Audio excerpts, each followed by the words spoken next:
So as we start off, we're going to see that there's an attempted crunch on north side coming out of Guild on the defense. Right. Oh, hold on. I got to go out here. So you got your trap there covering on south side of A main, and then two players on each side about to go for the push up top. As this happens, Paper X happen to be running a B main take. So all this early utility, like we get a flash right away that pops up here, and then obviously the fast lane to get them across. It's not dealing too much. It's not pushing players out of position or anything.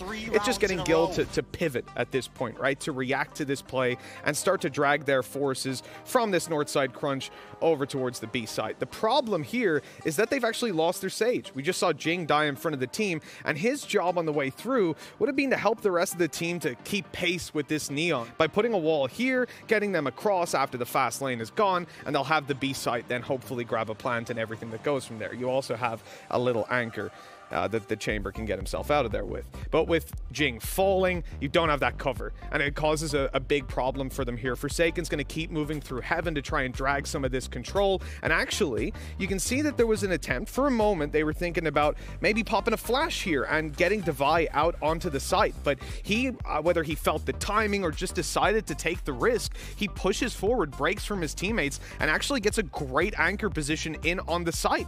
This corner is exactly what they needed. Now, the lines of offense and defense almost blurred. Arcade is up for contention. The side is locked off with this Viper wall. So all of these players are completely discounted being able to do anything. And the key thing really is Devi. If he goes down, you can see Forsaken is just trapped away from the rest of his team. And Guild know that. They pop a flash, they put the pressure on, and Devi is forced to TP.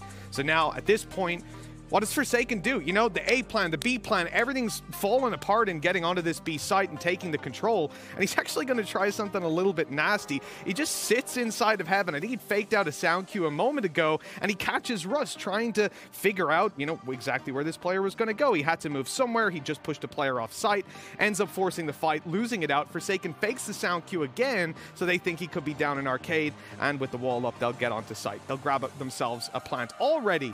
An insane amount of impact from this guy. The initial plan, the second plan for getting in there and actually taking the site failed, and he was still able to deliver, and he just keeps on going, getting a kill, falling right after, but being traded by Devi, who then bails out of there. Like, his impact in early round, mid round was unbelievable, and then still he delivers, I think, far and above what I expected from him in that position.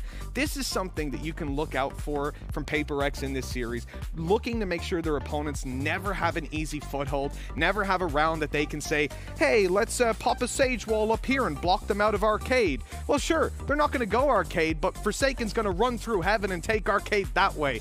It's something else to watch these guys play, and I can't wait to see what they've got in store for